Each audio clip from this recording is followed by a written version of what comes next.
আসসালামু আলাইকুম রহমতুল্লাহ। আপনি একজন শিয়া রাফেজি, 12 ইমামের আকীদার অনুসরণ করেন এবং আপনার প্রিয় নায়ক হচ্ছেন খোমেনি।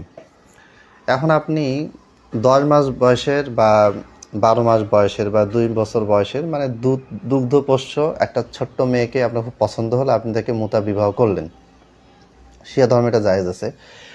এখন আপনি এই ছোট বাচ্চার সাথে আপনি সেক্স করবেন কিভাবে? সে তো অনেক ছোট, সে তো মারা যাবে, তাই না? এটার সুন্দর পরামর্শ আমাদের খোমেনি তার বইতে লিখে দিয়েছে। বইটার নাম হচ্ছে তাহরিরুল ওয়াসিলা।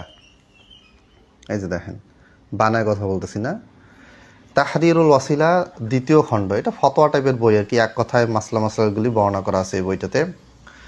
2য় খণ্ডের 221 পৃষ্ঠা কিতাবুন নিকাহ বিবাহ অধ্যায়ের 12 নম্বর মাসালায় বলা হয়েছে, লা ইয়াজুজু ওয়াতউজ জাওজাতি ক্বাবলা ইকমালি 9 সিনিন। 9 বছর পূর্ণ হওয়া পর্যন্ত আপনি আপনার বিবাহিতা স্ত্রীর সাথে কি করতে পারবেন না? সহবাস করতে পারবেন না। মানে আপনার স্ত্রীর বয়স 9 এর নিচে, ঠিক আছে?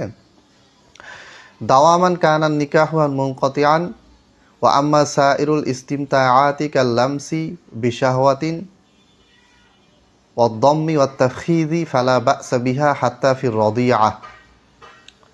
এখন সহবাস করতে পারবেন না, এটা বাদ দিয়ে বাকি সব কিছু করতে পারেন, ঠিক আছে? লামস, কাম ভাবনে স্পর্শ করা, বিশাহওয়াত, দমনি জড়িয়ে ধরা, অত্যাখিস 2 উরুর মাঝখানে সহবাস করা, ঠিক আছে? মানে আপনার সেক্স অর্গান আপনি 2 উরুর মাঝখানে রেখে সেক্স করতে পারবেন।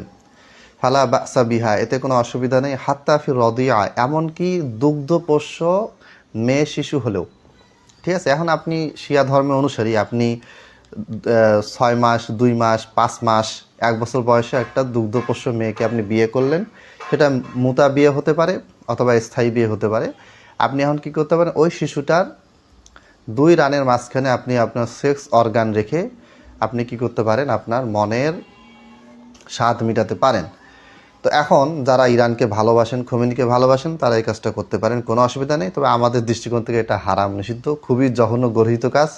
এটা বলার কিছু নেই। অনেকে বলে যে মুতা বিবাহ তো ইসলামে আছে, নবী সাল্লাল্লাহু আলাইহি ওয়াসাল্লাম এটা জায়েজ করেছিলেন। ওমর একজন কাফের, মোরতাদ, বেঈমান, নাউজুবিল্লাহ, ওমরে সেটাকে নিষেধ করেছে। না, আলী এবং ইবনে আব্বাস 2জন থেকে রওয়ায়াত আছে সহিহ বুখারীতে। মুতা বিবাহ সম্পর্কে ইসলামের ধারণা কি, এগুলো আমি পরে বলবো। আপনাদের যেটা, ইরানিদের যেটা ধারণা, খোমেনি যেটা ধারণা, শিয়াদের যেটা ধারণা, সেটা আমি খালি জাস্ট বর্ণনা করতেছি। আমি কিন্তু এটা জায়েজ না জায়েজ কিচ্ছু বলতেছি না। আপনারা মানতে পারলে মানেন, মানতে না পারলে নাই, আমার তো কিছু না। আমি মানি না, এটা সত্য কথা। আমি এটা এই ধরনের এই কথাবার্তাগুলো তো আমার পড়তেও ঘৃণা লাগতেছে। আগে আমি অনেক আগেই পড়ছি, কিন্তু এখন বলতেছি, বাধ্য হয়ে বলতেছি, ঠিক আছে? আমার কথা হচ্ছে যে আপনারা শিয়া হবেন, জেনে বুঝে শিয়া হন। আপনি খোমেনিকে সাপোর্ট করেন, জেনে বুঝে সাপোর্ট করেন। অনেকে বলে যে ভাই, খোমেনির সাথে আমাদের আকীদার পার্থক্য আছে, ধর্মের পার্থক্য আছে, কিন্তু রাজনৈতিকভাবে আমরা অ্যালাইনমেন্টে যাব। ভাই, যেই রাজনীতির সাথে ইসলামের সংঘর্ষ আছে, সেই রাজনীতি তো করা যাবে না, হারাম, নিষিদ্ধ।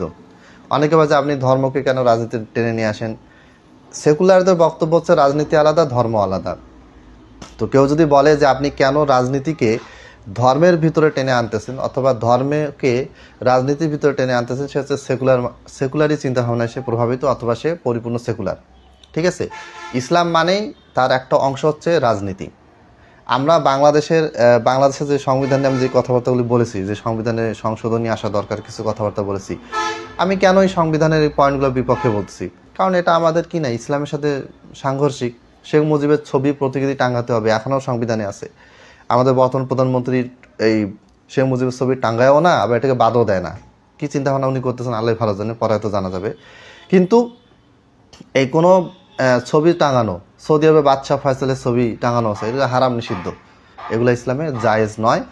সংবিধানে কোনো কিছু থাকে, যদি রাজনৈতিকভাবে কোনো কিছু এজেন্ডা যদি বাস্তবায়ন করা হয়, রাজনৈতিক কোনো ইশতেহার যদি দেওয়া হয়, রাজনৈতিকভাবে কোনো প্ল্যান প্রোগ্রাম যদি করা হয়, আর সেটা যদি কোরআন ও হাদিসের বিপরীতে যায়, তাহলে অবশ্যই সেটা বাতিল, বাতিল, বাতিল। আসসালামু আলাইকুম রহমতুল্লাহ।